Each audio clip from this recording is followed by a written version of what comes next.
Bom dia a todos, que a gloriosa graça e paz do Senhor seja com seu coração, com a sua mente, enfim, com seu casamento, com a sua família, com todas as coisas em nome de Jesus, amém? Quem está aqui feliz por terminar esse ano com Jesus? Amém? Graças a Deus, né? Ainda bem que o Senhor está conosco, e porque o Senhor está conosco, nós podemos ser abençoados, e somente porque Ele, a sua graça, a sua misericórdia, o seu amor estão conosco, somente por causa disso é que nós podemos ser grandemente abençoados por Deus, pela sua compaixão e pela sua misericórdia. Eu gostaria de compartilhar com os irmãos nesse nosso último culto de 2025, neste último domingo também deste ano, um texto, evidentemente não poderia ser diferente, um texto bem cristocêntrico. E eu quero convidá-lo para isso, para que você abra, por favor, a sua Bíblia no Evangelho de João, no capítulo de número 10. João capítulo 10, versículos 1 a 18.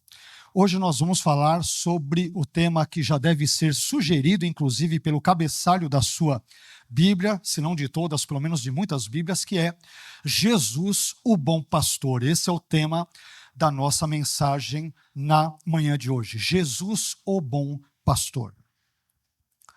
E para isso nós vamos meditar nesse texto de João capítulo 10, versículos 1 a 18, que diz o seguinte: na verdade vos digo que aquele que não entra pela porta no curral das ovelhas, mas sobe por outra parte, é ladrão e salteador.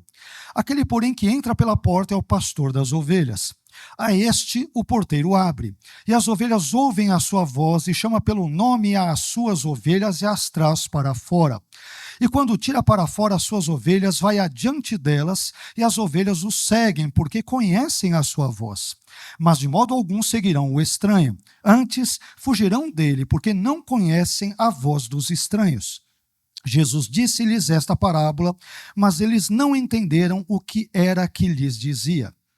Tornou, pois, Jesus a dizer-lhes: em verdade vos digo que eu sou a porta das ovelhas. Todos quantos vieram antes de mim são ladrões e salteadores, mas as ovelhas não os ouviram. Eu sou a porta. Se alguém entrar por mim, salvar-se-á, e entrará e sairá e achará pastagens. O ladrão não vem senão a roubar, a matar e a destruir. Eu vim para que tenham vida e a tenham com abundância. Eu sou o bom pastor. O bom pastor dá a sua vida pelas ovelhas. Mas o mercenário, que não é pastor, de quem não são as ovelhas, vê vir o lobo e deixa as ovelhas e foge, e o lobo as arrebata e dispersa. Ora, o mercenário foge porque é mercenário e não tem cuidado das ovelhas. Eu sou o bom pastor e conheço as minhas ovelhas, e das minhas sou conhecido. Assim como o Pai me conhece a mim, também eu conheço o Pai e dou a minha vida pelas ovelhas. Ainda tenho outras ovelhas que não são deste aprisco. Também me convém agregar estas, e elas ouvirão a minha voz, e haverá um rebanho e um pastor. Por isso o Pai me ama, porque dou a minha vida para tornar a tomá-la. Ninguém a tira de mim, mas eu de mim mesmo a dou. Tenho poder para a dar e poder para tornar a tomá-la. Este mandamento recebi de meu Pai. Amém?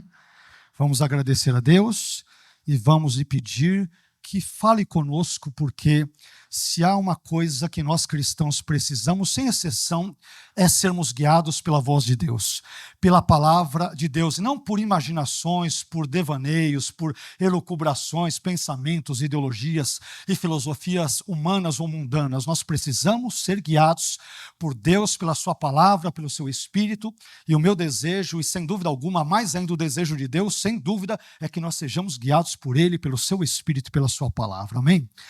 Senhor, nós acabamos de ler esse trecho magnífico, maravilhoso da sua palavra.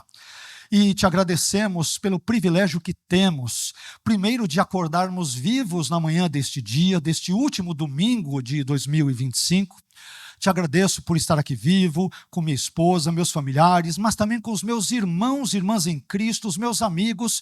Todos nós somos suas ovelhas. O Senhor é o nosso bom pastor, o sumo pastor, o pastor dos pastores, o Senhor dos senhores, o Rei dos reis. E nós te louvamos, te engrandecemos e agradecemos pela oportunidade que o Senhor, de forma tão generosa, tão graciosa, tão compassiva e misericordiosa, nos dá.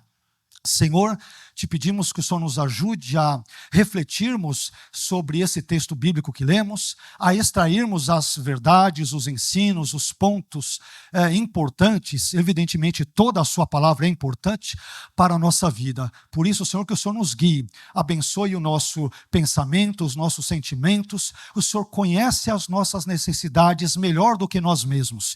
E Tu sabes nos guiar pelos Teus caminhos, pelas Tuas veredas, pelas Tuas sendas, de modo que não sejamos desencaminhados ou desorientados, mas sejamos muito bem guiados, firmemente guiados pelo Senhor, pela Sua palavra e pelo Teu Espírito. Fique conosco nesta manhã. E mais uma vez, nos fale sobre o bom pastor. Nós não queremos conhecer outras coisas ou pessoas, mas queremos conhecer mais ainda Jesus, o bom pastor. E que o Senhor nos guie pela sua graça e pela sua palavra, para que possamos conhecê-lo melhor ainda, em nome e para a glória do Senhor Jesus. Amém. Deus abençoe, meu irmão. Por favor, pode assentar-se.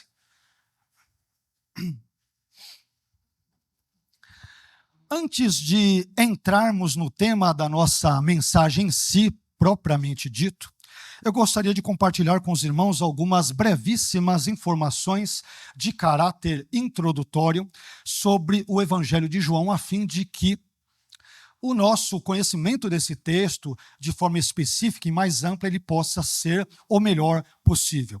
Em termos de autoria, o Evangelho de João ele tem a sua autoria atribuída tradicionalmente a João, irmão de Tiago, isto é, um dos filhos de Zebedeu. Já quanto à data da sua escrita, o Evangelho de João, ao que tudo indica, teria sido escrito por volta dos anos 85 a 95 depois de Cristo e, portanto, no final do primeiro século da nossa era. Quanto ao local de escrita, fontes extrabíblicas sugerem que o Evangelho de João ele pode ter sido escrito em Éfeso, num local que hoje corresponde à província de Izmir, na Turquia, aquela região ali da Turquia. E em termos de propósito, o próprio Evangelho de João, ele nos menciona, inclusive algumas vezes, dentro do seu contexto todo, mas ele vai nos mencionar que as várias referências feitas no seu texto, aos diversos milagres e sinais realizados por Jesus, tem o propósito ali de fazer com que os leitores e ouvintes do Evangelho de João creiam no Senhor Jesus Cristo como Filho de Deus e que, ao fazê-lo, estas pessoas também tenham vida em seu nome, isto é, no nome de Jesus. Aliás, isso é dito no finalzinho de João, em João capítulo 20, e versículos 30 a 31, onde João diz o seguinte: Jesus, pois, operou também em presença de seus discípulos muitos outros sinais que não estão escritos neste livro, isto é, no Evangelho de João. Estes, porém, foram escritos para que creiais que Jesus é o Cristo, o Filho de Deus, e para que, crendo, tenhais vida em seu nome. Então, este é o propósito, de forma geral, pelo qual o Evangelho de João foi escrito. Sobretudo os sinais, milagres, maravilhas, curas, exorcismos ali presentes, tudo isso foi escrito com o propósito principal de que creiamos que Jesus é o Filho de Deus e, ao fazê-lo, nós tenhamos vida em Jesus e não em nós mesmos. E, por fim, em termos da sua estrutura, o Evangelho de João, ele pode ser estruturado em 5 partes ou blocos principais. Em primeiro lugar, nós temos ali um prólogo em João capítulo 1 e versículos 1 a 18. Em segundo lugar, nós temos a manifestação de Jesus à nação de Israel, em João 1:19 até o capítulo 12, versículo 50, que é o bloco no qual se encontra a passagem bíblica que lemos e sobre a qual estamos falando aqui nesta manhã. Em terceiro lugar, nós temos a preparação de Jesus dos seus discípulos, nos capítulos 13 a 17. Em quarto lugar, nós temos o relato da paixão ou da crucificação, do sofrimento de Jesus e a sua respectiva ressurreição, nos capítulos 18 a 20. E, por fim, em quinto e último lugar, nós temos ali um epílogo, um desfecho para o Evangelho de João, no próprio capítulo de número 21 de João. E em meio a tudo isso que nós citamos, meus irmãos, nós temos, então, como parte do segundo bloco do Evangelho de João, que compreende João, capítulo 1, versículo 19, até o capítulo 12, versículo 50, este maravilhoso texto de João, capítulo 10, versículos 1 a 18, que nos apresenta pelo menos 13 características, marcas ou traços do bom pastor que é Jesus. E é sobre essas 13 características do bom pastor que é Jesus que nós buscaremos falar e compartilhá-las aí com os irmãos na manhã de hoje. E indo em primeiro lugar aqui ao primeiro item, a primeira característica de Jesus, o bom pastor, que aprendemos aqui, nós encontramos o seguinte. Em primeiro lugar, Jesus, o bom pastor, é aquele que exerce a sua função de forma legítima. Jesus é pastor e é, sobretudo, o bom pastor, o sumo pastor, de forma legítima. Leiamos isto, por favor, em João, no capítulo 10, versículos 1 a 3, parte A, que diz: na verdade vos digo que aquele que não entra pela porta no curral das ovelhas, mas sobe por outra parte, é ladrão e salteador. Aquele, porém, que entra pela porta é o pastor das ovelhas. A este o porteiro abre. Observe aqui, meu irmão, que, segundo João, o bom pastor não é alguém que exerce a sua função de forma ilegítima. Ele não é, perceba, um farsante, não é um impostor e também não é um usurpador da função de pastor. Em vez disso, ele atua como pastor porque ele é um pastor autêntico, ele é genuíno, ele é legítimo. E é por isso que o bom pastor, ele entra ali pela porta e o porteiro lhe abre a porta. Ele age assim porque é um legítimo pastor e não é um embusteiro, não é um enganador, não é um farsante. Jesus é o bom pastor, porque ao contrário dos falsos e maus líderes religiosos de Israel, especialmente os fariseus, a julgar pelo contexto amplo de João, capítulos 9 e 10, Jesus é o bom pastor, ele é o guia de fato autêntico, genuíno de Israel, que Deus enviou a fim de que aqueles que andavam em trevas pudessem ser conduzidos pela sua maravilhosa luz. E, portanto, ele é o bom pastor de forma absolutamente autêntica, legítima, correta, devida. Ele tem as credenciais como o bom pastor. Mas, em segundo lugar, quando eu leio esse texto, também descubro que Jesus, o bom pastor, é aquele cuja voz é ouvida pelas suas ovelhas. Jesus, o bom pastor, é aquele cuja voz é ouvida pelas suas ovelhas. E aqui, quando nós falamos ouvir, tanto em grego, em hebraico, como em diversas outras línguas, incluindo o português, ouvir não tem aquela ideia apenas de receber informações auriculares, não é isso. Mas envolve também a ideia de obedecer, é ouvir algo de forma atenta e, portanto, colocar em prática aquilo que é dito. No presente caso, a voz do bom pastor, que é Jesus. Mas veja o que diz João 10, versículo 3, parte B.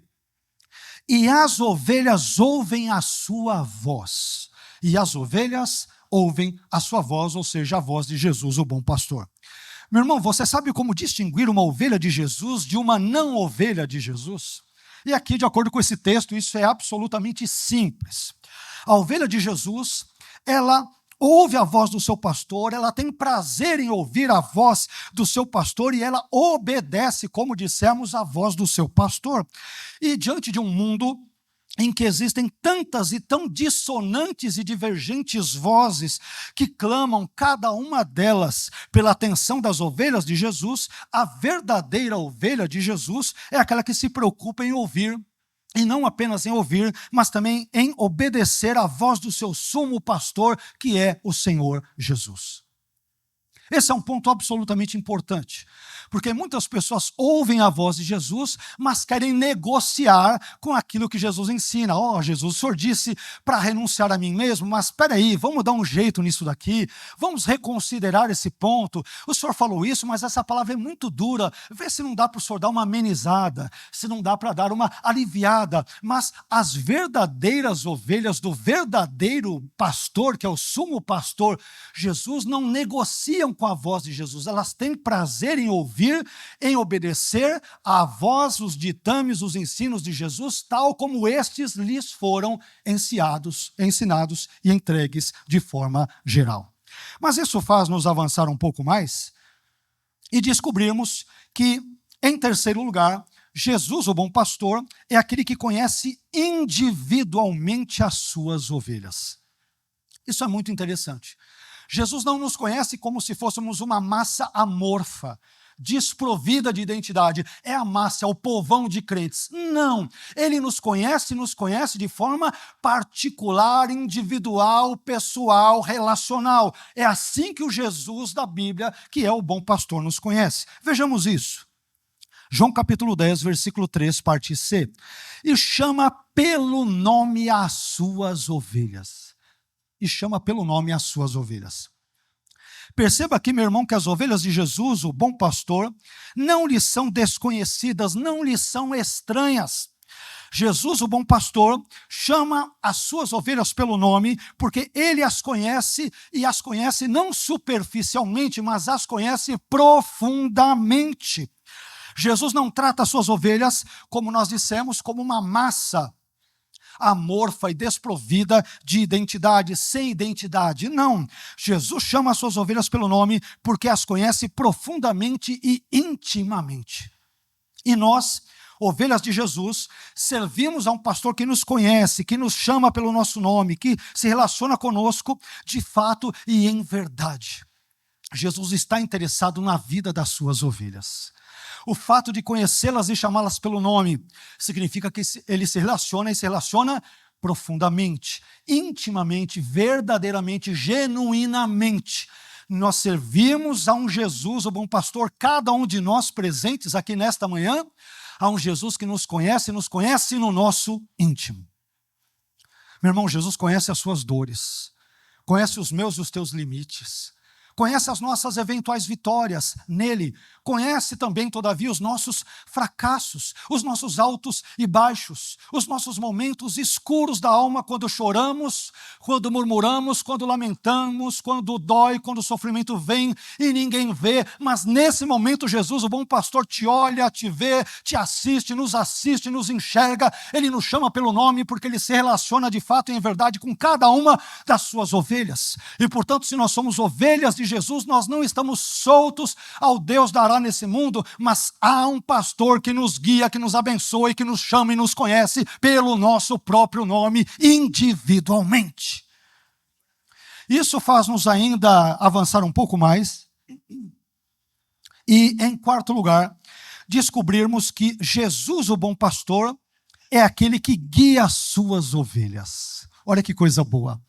Jesus, o bom pastor, é aquele que guia as suas ovelhas. Irmãos, ovelha de Jesus não anda desnorteada, perdida por aí. Ela sempre é guiada pelo pastor. Vamos ver isso no texto? João capítulo 10, versículo 3, parte D de Deus, aqui no final até o versículo 5. E as traz para fora, final do versículo 3. Versículo 4. E quando tira para fora as suas ovelhas, vai adiante delas. E as ovelhas o seguem, porque conhecem a sua voz. Versículo 5. Mas de modo nenhum seguirão o estranho, antes fugirão dele, porque não conhecem a voz dos estranhos. Deu para entender, meu irmão? Tantas vozes por aí, a ovelha de Jesus ouve, olha, tem umas vozes estranhas aqui, falando disso, disso, aquilo. Isso não é a voz de Jesus. A ovelha conhece a voz do mestre. Ela sabe o que o mestre está dizendo. Ela sabe aquilo que é certo e errado. Ela tem condições de discernir aquilo que está sendo dito.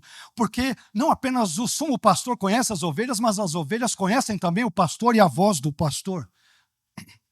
Note aqui, meu irmão, que Jesus, o bom pastor, ele, portanto, não desencaminha as suas ovelhas. Ele não engana as suas ovelhas, ele não desorienta as suas ovelhas, ele não faz as suas ovelhas se extraviarem e andarem sem rumo e sem direção nesse mundo em que nós vivemos. Não. Jesus, o bom pastor, é aquele que guia, que conduz, que lidera e que orienta as suas ovelhas no caminho certo em que elas devem seguir. Portanto, se Jesus é o nosso guia, então não importa para onde ele nos guiará. O que importa é quem nos guiará. E se Jesus é o nosso guia, então não há o que temer. Amém, meu irmão? Podemos andar pelo vale da sombra da morte, mas e daí se Jesus está conosco? Podemos passar por turbulências, por mares revoltos, por enxurradas, por altos e baixos, por ameaças de lobos, de predadores, de Satanás e dos demônios, mas eu pergunto, e se Jesus está conosco? E se Ele nos guia? E se Ele vai à nossa frente? E se Ele abre os caminhos para que nós atravessemos por eles? Então por que temeremos se o sumo pastor nos guia e nos conduz pelos seus caminhos eternos, bondosos, corretos, justos e abençoadores? Por que temermos? Por que temermos? Mas isso faz-nos ainda progredir aqui para um ponto seguinte, que é o quinto ponto. E em quinto lugar, Jesus, o bom pastor, eu aprendo no texto bíblico, Jesus, o bom pastor, é aquele que é a porta da salvação das suas ovelhas. Tem muitos pensamentos, filosofias, ideologias ou candidatos a salvadores da pátria ou do mundo, digamos, ou do universo presentes aí. Não é isso? Nós temos ideologias como o marxismo que promete salvar as pessoas das desigualdades sociais e tal.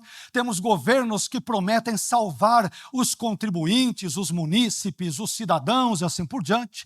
Temos filosofias, ideologias que prometem nos salvar de determinadas concepções ou cosmovisões ou visões de mundo, mas o verdadeiro salvador da nossa alma, da nossa vida é um só. A porta é uma só e que atende pelo nome de Jesus, o bom pastor Jesus, o Senhor Jesus de Nazaré. Veja o que diz, por favor, João 10, versículos 7 a 9, parte A. Tornou, pois, Jesus a dizer-lhes: em verdade vos digo que eu sou a porta das ovelhas. Todos quantos vieram antes de mim, olha os candidatos alternativos aí, são ladrões e salteadores, mas as ovelhas não os ouviram. Eu sou a porta, se alguém entrar por mim, salvar-se-á.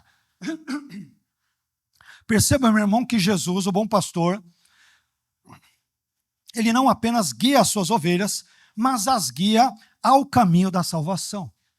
Meu irmão, não há ninguém que esteja tão interessado na nossa salvação, na minha e na sua salvação, do que o Senhor Jesus. Grave bem isso. Se existe alguém que se preocupa comigo e com você, com o nosso bem-estar, entenda-se espiritual, a despeito das adversidades dessa vida, e quer nos ver ao lado dele durante toda a eternidade, salvos, libertos, abençoados, este alguém é o Jesus que é o bom pastor. Não se esqueça disso. E a salvação é aquilo que há de mais importante na vida de um cristão ou de uma ovelha verdadeira de Jesus. Afinal de contas, como o próprio Jesus disse em Mateus 16, 26, que aproveita o homem ganhar o mundo inteiro e perder a sua alma.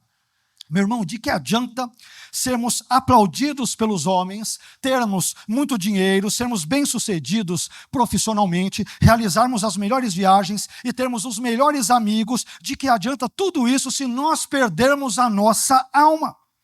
Portanto, não se esqueça de que Jesus, o bom pastor, é a porta da salvação das suas ovelhas. Somente Jesus é a porta. Todas as outras supostas alternativas são meros becos sem saída. Somente em Jesus, na sua pessoa, vida, obras, ensinos, morte, ressurreição, ascensão, segunda vinda, somente em Jesus é que há verdadeira, plena, total, perfeita e absoluta salvação, que começa neste mundo e que perpassa por toda a eternidade. Somente em Jesus é que nós encontramos plena, duradoura, para todo sempre, salvação somente em Cristo. Mas em sexto lugar, quando leio esse texto, também aprendo que Jesus, o bom pastor, é aquele que confere liberdade às suas ovelhas. Esse ponto é importante. Por quê? Às vezes, não sei se vocês já tiveram, os irmãos tiveram, ou têm essa impressão, todos nós aqui, ou quase todos, digamos, né, viemos de um contexto, nenhum de nós, na verdade, ninguém nasce crente. Né? Ninguém nasce crente. Nós nascemos como pecadores, pessoas alienadas de Deus, extraviadas, ainda que num contexto cristão, com pais crentes, tios crentes, avós crentes, familiares crentes, ok, mas todos nós nascemos distanciados de Deus, não é isso? E muitas vezes nós somos aprisionados pelos valores do mundo, ideologias do mundo, filosofias do mundo que nos prendem. E às vezes essas pessoas, quando vêm para a igreja, o que acontece? São muitas vezes presas pelo sistema religioso.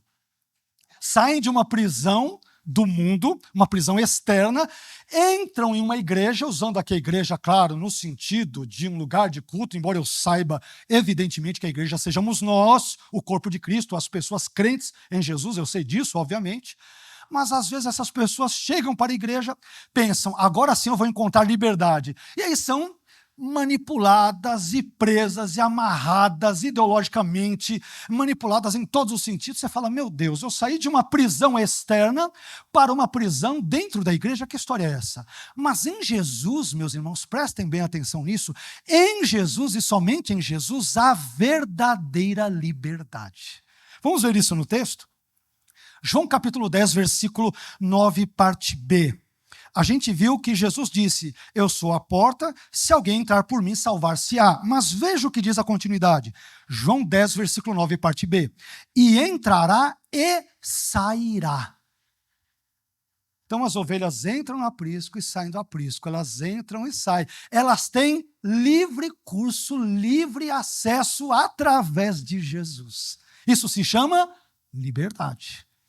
Observe que Jesus, o bom pastor, ele não escraviza, ele não manipula, ele não prende, ele não tolhe a liberdade das suas ovelhas, não.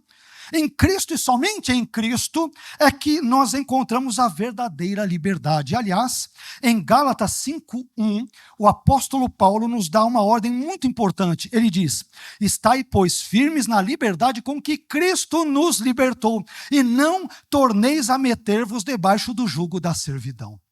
Meus irmãos, antes de nos convertermos a Cristo, nós éramos escravos do diabo, dos demônios, do pecado, dos valores deste mundo, das cosmovisões presentes neste século, de todo tipo de ideologia, de sujeira, me perdoem a expressão, de porcaria aí presente. Mas quando Jesus nos salvou, Ele então nos libertou de todos esses males e nos proporcionou verdadeira liberdade nele, somente em Jesus é que há verdadeira, total e duradoura liberdade. Por isso que a Bíblia vai dizer que se o Filho vos libertar, verdadeiramente sereis livres. Só há verdadeira liberdade em Jesus. Pessoas escravizam, muitas vezes pastores infelizmente escravizam, teologias podem escravizar, igrejas ou pseudo-igrejas podem escravizar, mas em Jesus, na sua pessoa e obras, há verdadeira e total liberdade. É por isso que quem passa pela porta que é Jesus, ele entra e sai, porque em Jesus há verdadeira liberdade. Amém? Que Jesus glorioso esse aqui, amém? Mas indo um pouco mais adiante ainda, nós descobrimos em 7º lugar que Jesus, o bom pastor, é aquele que alimenta as suas ovelhas. Perceba que Jesus, o bom pastor, ele é completo, né? Como não deveria de ser aí diferente, porque é o Deus homem que está conosco, tudo é pleno nele, é perfeito nele.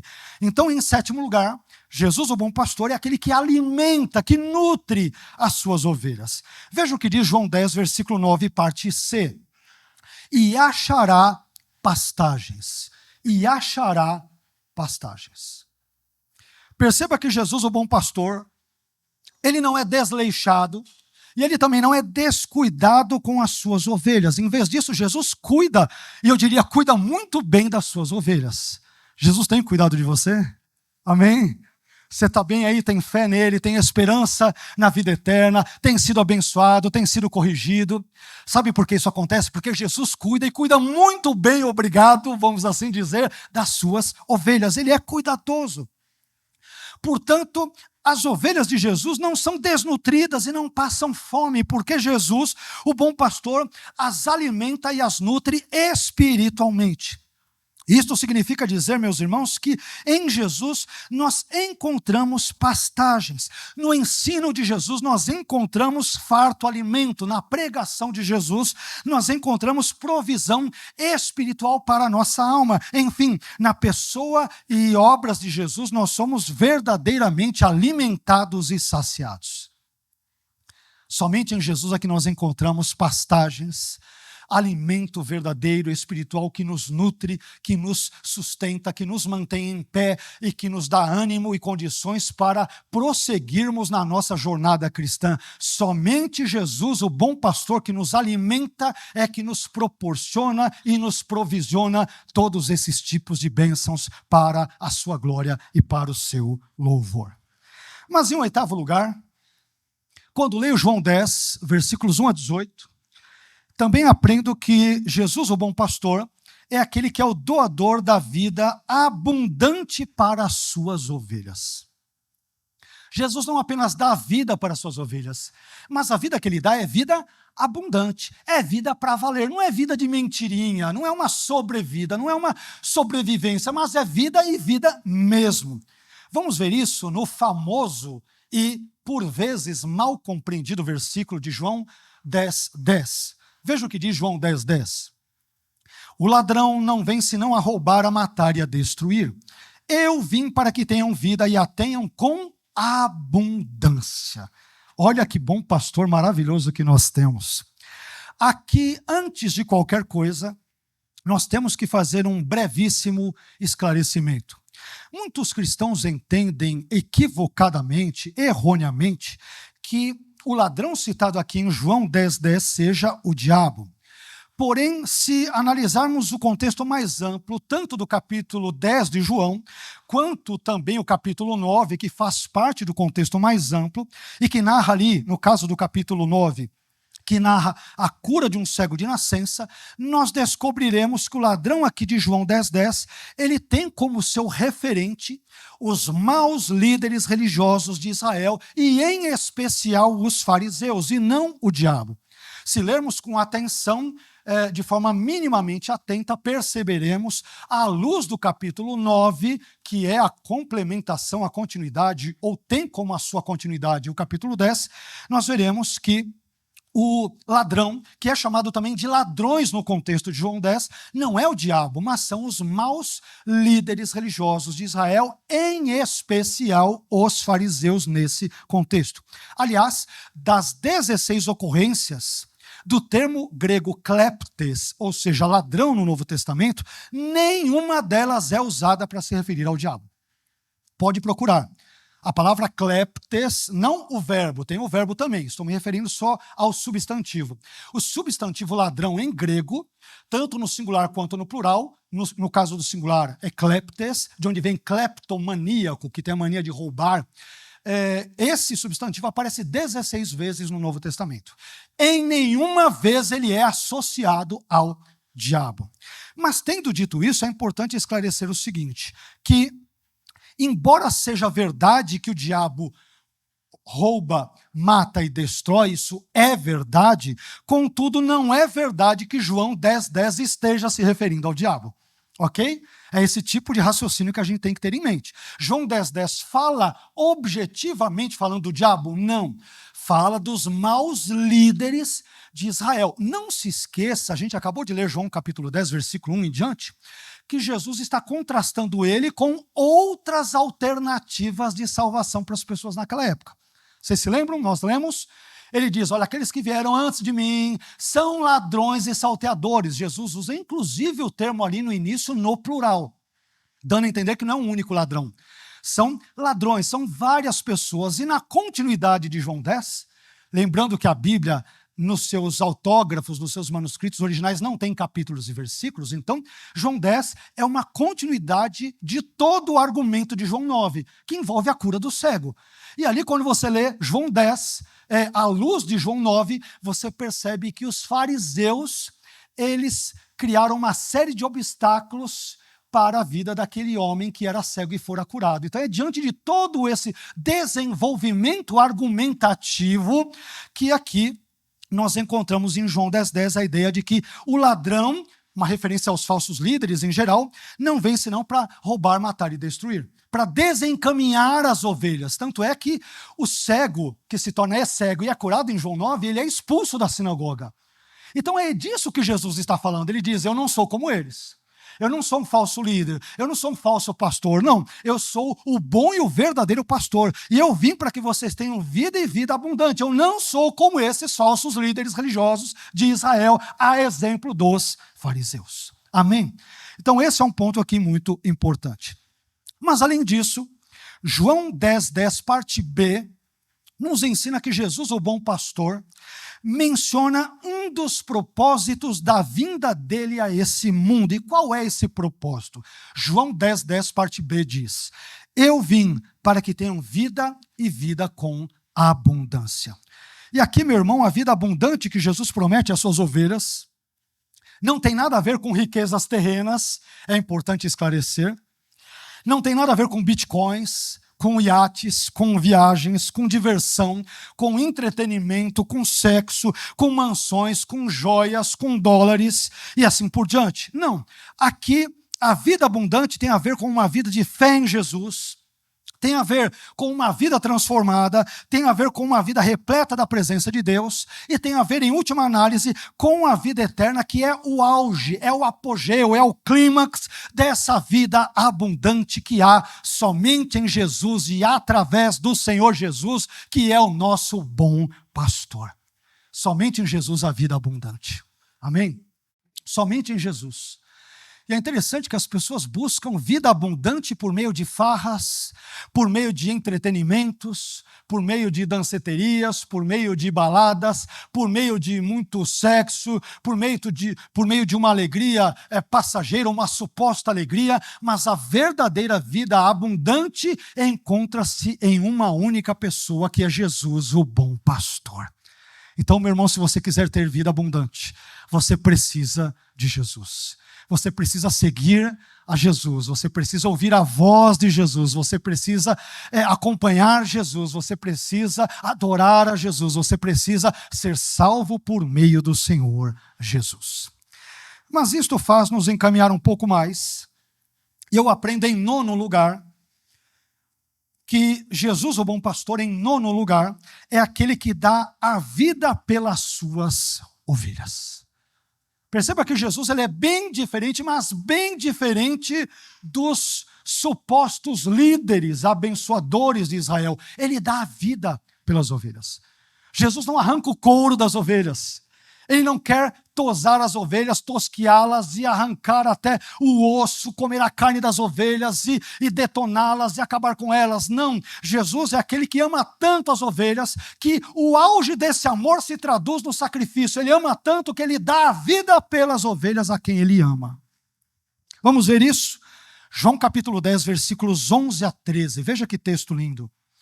Eu sou bom pastor. Olha como Jesus se autoadjetiva, se autoqualifica. Eu sou o bom pastor, dando a entender que os líderes de Israel são maus pastores, maus guias, maus condutores, maus líderes. Ele diz, eu não sou assim não, eu sou o bom pastor.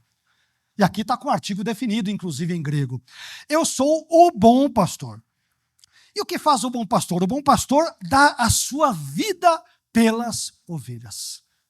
Mas o mercenário, que não é pastor, de quem não são as ovelhas, vê vir o lobo e deixa as ovelhas e foge. E o lobo as arrebata e dispersa. Ora, o mercenário foge, porque é mercenário e não tem cuidado das ovelhas. Aqui Jesus traz uma crítica velada aos fariseus, que, de novo, no capítulo 9, quando viram que aquele cego fora curado por Jesus, e aquele cego, agora vendo, é claro, ele começa a seguir a Jesus, aqueles judeus, então, os líderes, o expulsam da sinagoga. O que eles estão fazendo? Estão dispersando as ovelhas de Israel. O que Jesus está fazendo aqui? Criticando a atitude deles, presente no capítulo 9. Por isso que a gente tem que ler a Bíblia como um todo, não é só um trechinho, tem que ler o todo para entender o todo. Então Jesus está criticando a má liderança de Israel. Observe neste ponto que Jesus, o bom pastor, ele ama tanto, mas ama tanto as suas ovelhas, das quais você e eu fazemos parte, que ele até mesmo se sacrifica por elas. Ele dá a vida por elas. Ou seja, o amor do bom pastor pelas suas ovelhas é um amor altruísta, é um amor doador, é um amor sacrificial, é um amor pelo outro, pelo próximo. Jesus, ele não é como o mercenário que só trabalha se receber alguma vantagem ou alguma coisa em troca. Esse é o mercenário. Se ganhar alguma coisa, eu faço. Se não ganhar nada, eu não faço. Ele só trabalha, só funciona, só age se ganhar alguma vantagem, algum benefício ou alguma coisa. Senão, ele não faz nada e assim por diante. Jesus diz, não, eu não sou como o mercenário. Jesus, meus irmãos, ele dá a vida pelas suas ovelhas, não porque as suas ovelhas possam lhe dar algo em troca. O que nós, pecadores, podemos dar a Jesus? Não podemos dar nada. Mas Jesus dá a vida pelas suas ovelhas porque ele as ama e as ama com profundidade, de verdade, legitimamente, autenticamente, genuinamente. Jesus dá a sua vida pelas suas ovelhas porque ele realmente se importa com elas e porque ele se interessa pelo seu bem-estar. Meus irmãos, nós servimos a um Jesus que, como foi muito bem lido em outro contexto, no início desse culto, no trecho de Jeremias, ele não tem pensamentos de mal ao nosso respeito, não pensa coisas más. É um Jesus que está sempre escondido atrás do poste da árvore na esquina, esperando, deixa eu ver a minha ovelhinha, o Carlos, pisar na bola para eu sair de trás e falar, aham, pecou, mentiu, teve pensamento impuro. Se fosse viver assim, todo mundo é fulminado, eu sou o primeiro. Ele nos ama. O que não quer dizer que ele seja cúmplice dos nossos pecados. Ele não é conivente com os nossos pecados, não. Jesus, que é o bom pastor, ama as suas ovelhas e as corrige.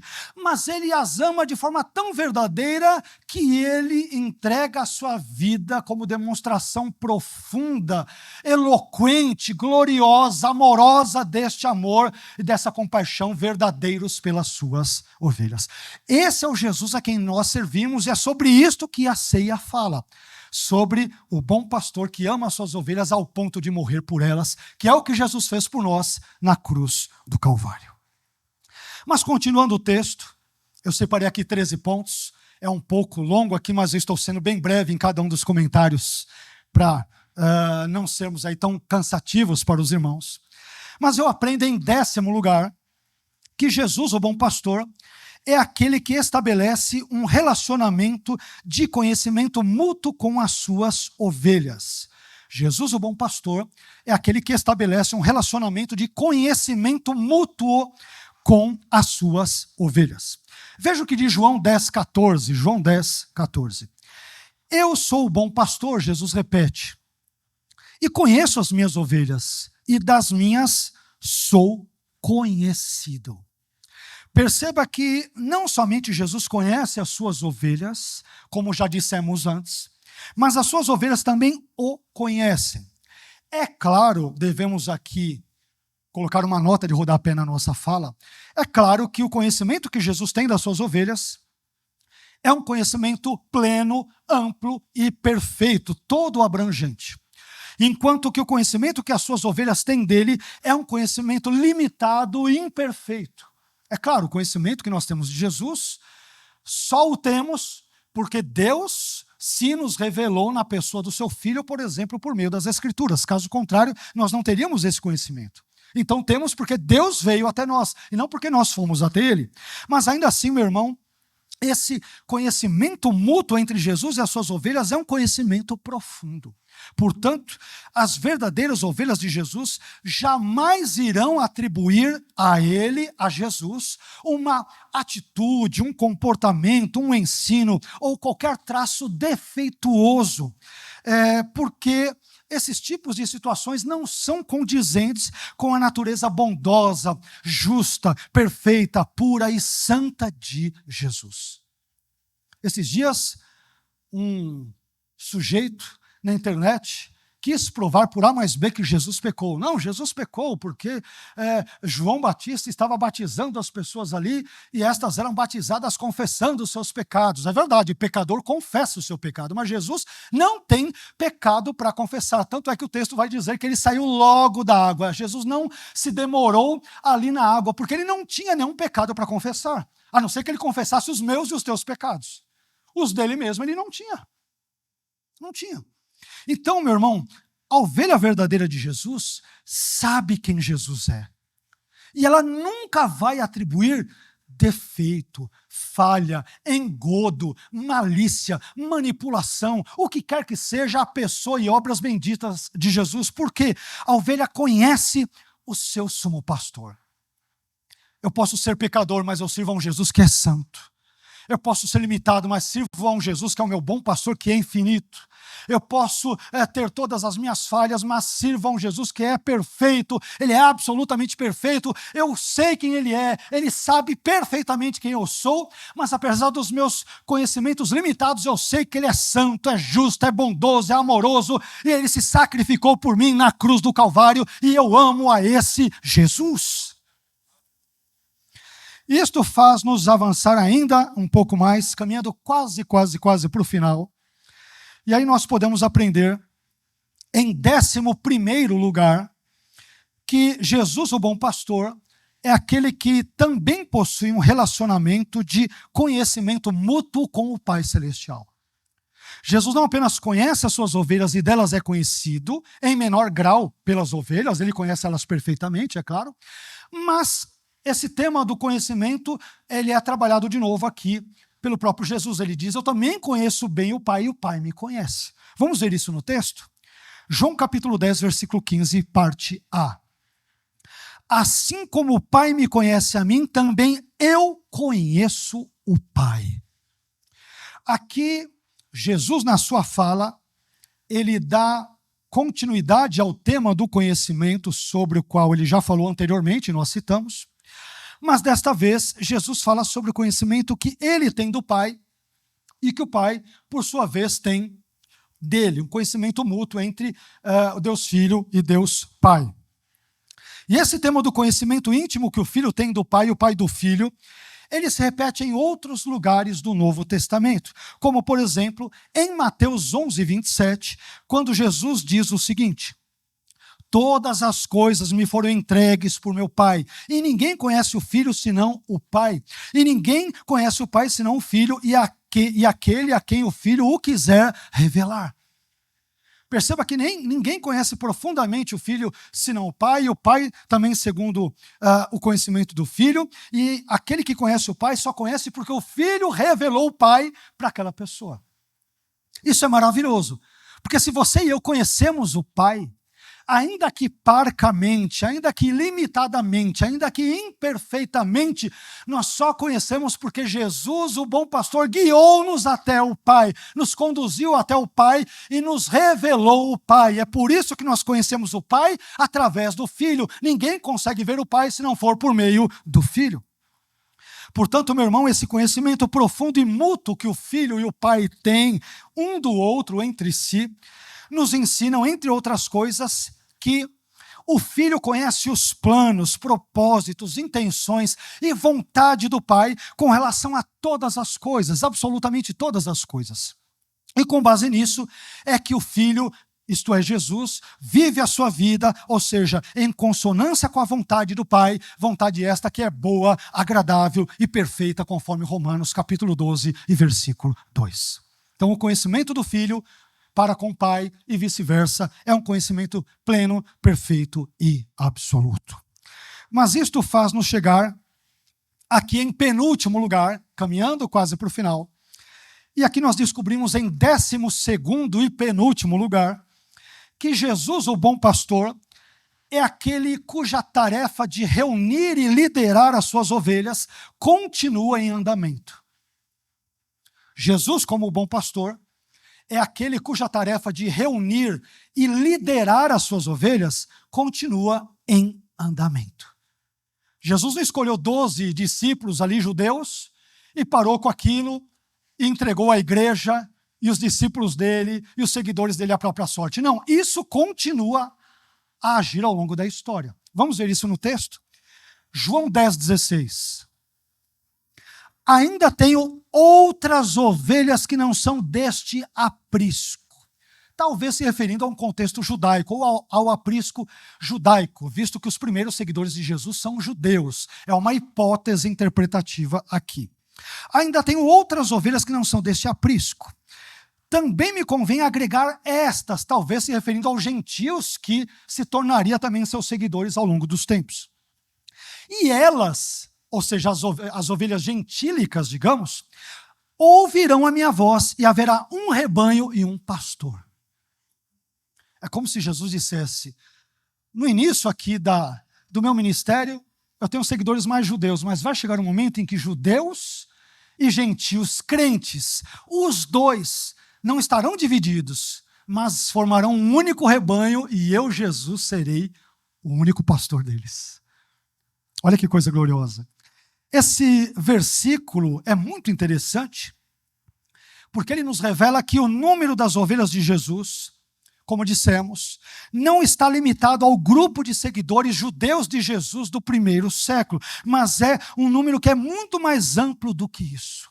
Aliás, meus irmãos, esse número é tanto mais amplo, ou tão mais amplo, que Apocalipse 7,9, no final do Novo Testamento, em Apocalipse 7,9, João diz o seguinte, veja só, se o número do rebanho de Jesus aumenta ou não ao longo da história. Veja comigo Apocalipse 7,9.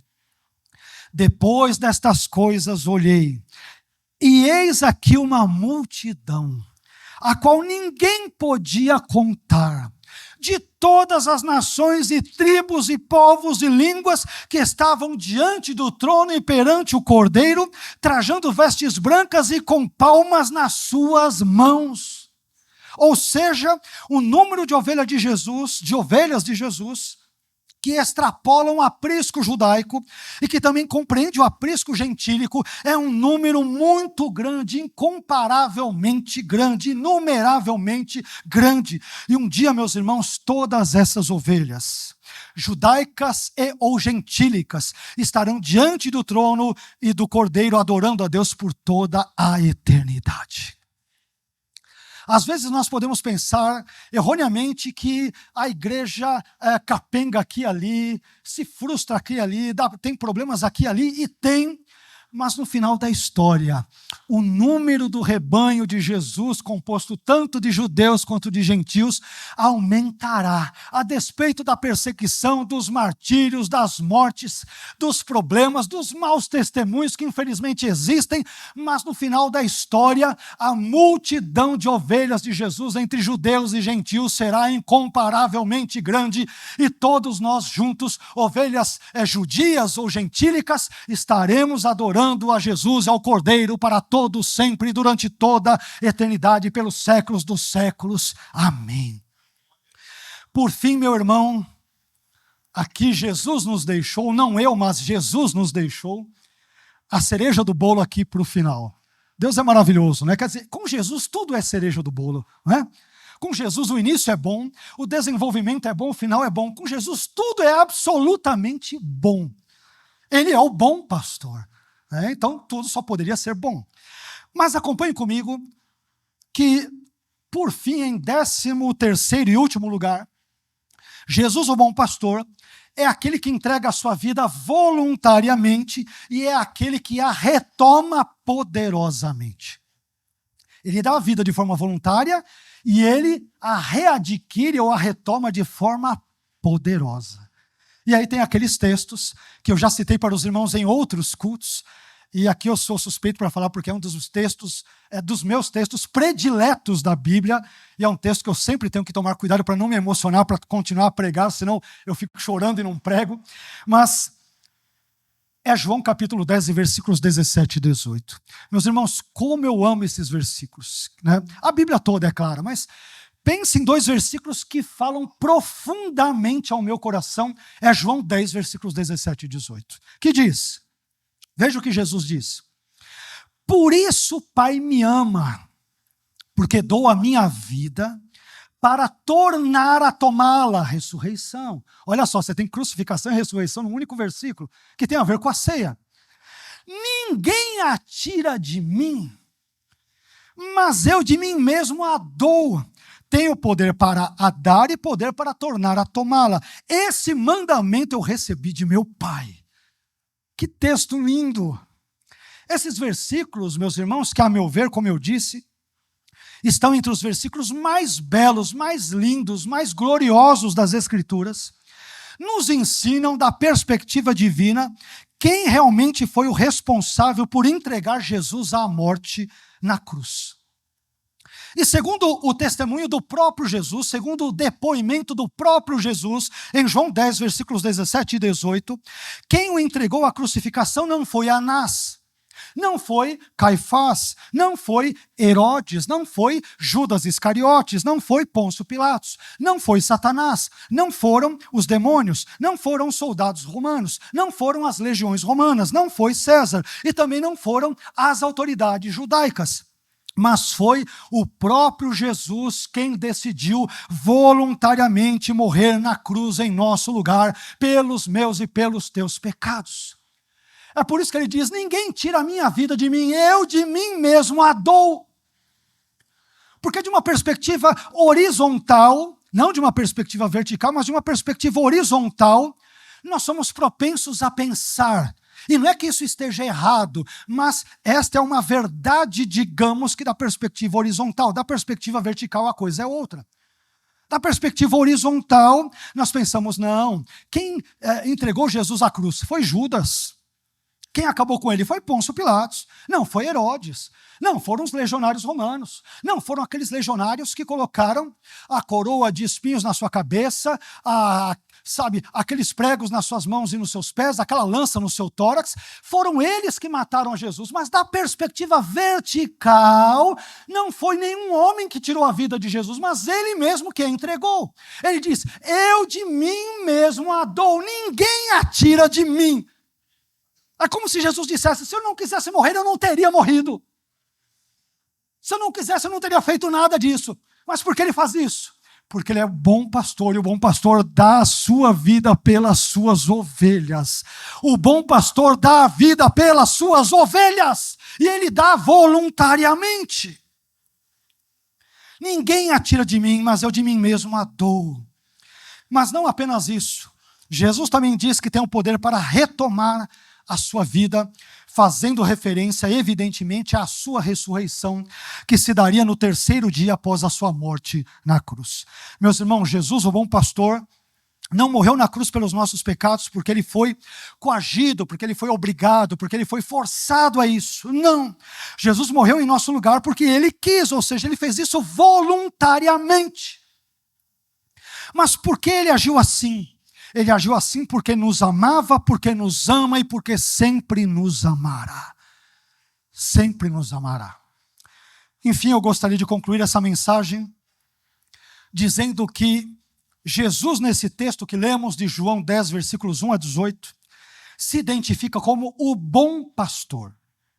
E até agora eu não trouxe nenhum detalhe sobre esse adjetivo bom, mas agora cabe-nos nessa reta final da nossa mensagem falarmos rapidamente sobre isso.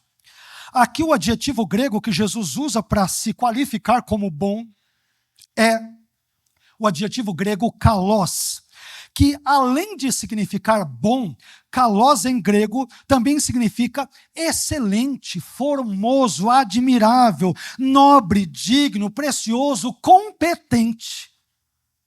Jesus não é como os líderes incompetentes de Israel. Perceba que por trás do adjetivo kalos tem uma ampla gama de atributos, ou seja, o termo grego kalos, ele aponta não apenas para qualidades éticas e estéticas, porque kalos pode significar bonito, lindo, belo também, dependendo obviamente do contexto, mas kalos também aponta para qualidades funcionais. Sendo assim, Jesus é chamado de kalos. Por quê? Porque ele é bom. porque ele é excelente, porque ele é admirável, porque ele é nobre, porque ele é digno, porque ele é precioso e porque ele é competente em todas as suas obras. E a Jesus, o nosso sumo e bom pastor, sejam dadas a honra e a glória hoje e para todos sempre. Amém. Amém?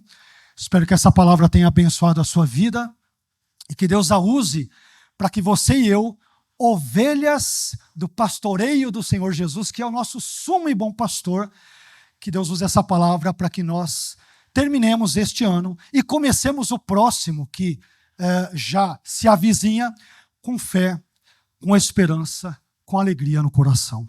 Amém? Jesus cuida das suas ovelhas, não se esqueça disso.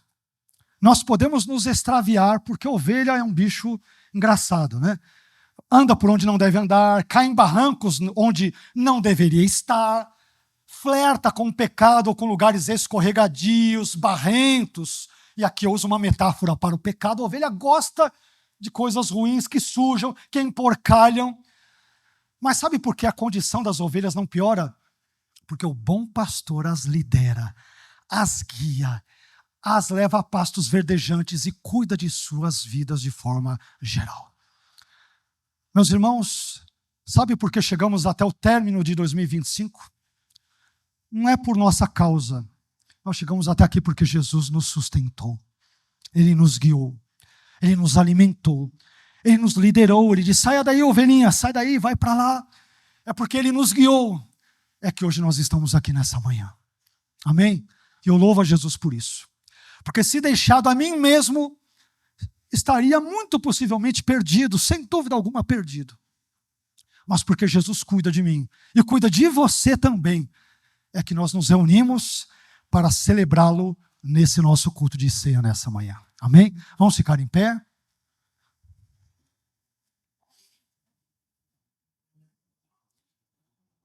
Nós aproveitamos para lembrar aos irmãos que nós não teremos hoje a classinha ali, não é isso? Hoje nós teremos aqui apenas o culto e depois não teremos também o nosso almoço de praxe, mas, permitindo Deus, a partir de janeiro, nós recomeçaremos esses últimos domingos de cada mês com a ceia seguida do almoço. Mas eu espero que eu e você tenhamos sido banqueteados ou estejamos nos banqueteando nesse contexto com as verdades bíblicas e escriturísticas em nome de Jesus. Vamos fechar os olhos. Senhor, eu quero te agradecer pela sua palavra que foi dada nessa manhã. Muito obrigado, Senhor, porque neste último culto de 2025, o Senhor tem cuidado de nós, o Senhor tem nos guiado, tem nos corrigido, tem nos alertado, tem nos alimentado, tem nos sustentado. O Senhor é a porta da nossa salvação. Nós não conhecemos outras portas a não ser o Senhor. Não conhecemos meios alternativos de salvação, governos, ideologias, filosofias, pessoas, presidentes, líderes, a não ser o Senhor Jesus. Nós admitimos e confessamos, Senhor, que somente em Jesus há verdadeira e plena salvação, total salvação. Também te pedimos, Senhor Jesus, Tu que és o nosso sumo e bom pastor, nosso admirável, nosso excelso, nosso sublime, nosso nobre, nosso digno, nosso competente pastor, competentíssimo pastor. Ajude-nos, Jesus, a não sermos guiados por outras vozes que brigam pela nossa atenção nesse mundo. Ajude-nos, ó Senhor, a não sermos guiados por nenhum vento de doutrina, por nenhum modismo teológico, por nenhuma inovação doutrinária ou bíblica, por uma suposta revelação. Senhor Jesus, nós queremos ser guiados pela sua voz. Como suas ovelhas, nós conhecemos a sua voz, voz esta expressa, por exemplo, na sua palavra, composta de Antigo e Novo Testamento. Senhor, não nos deixe seguirmos outras vozes que não seja a sua. Mas sabemos que além da palavra, o Senhor também fala conosco de outras formas, por meio de visões, por meio de sonhos, de revelações, desde que estas ou estes não sejam contradizentes ao que está na sua palavra. Nos guie, Jesus. Nos conduza, Jesus. Nos tome pelas nossas mãos, Jesus. Tire-nos do despenhadeiro. Tire-nos do lamaçal. Tire-nos da água barrenta.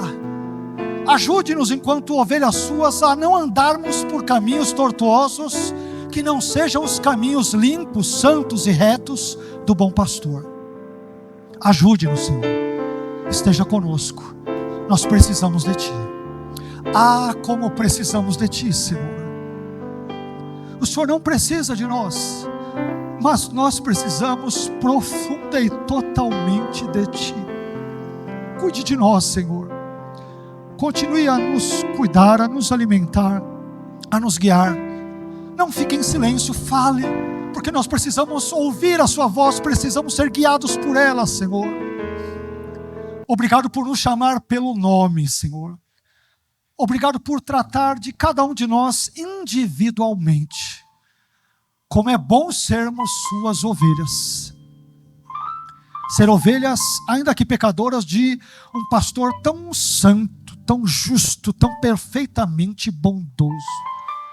Tu és o nosso Kalós, o bom pastor, o nobre pastor, o digno pastor, o sublime pastor, o competente pastor. Para nós é um privilégio te servir, Senhor. Muito obrigado por tudo. Seja glorificado nesta manhã. E não somente nela, mas por toda a eternidade. Amém.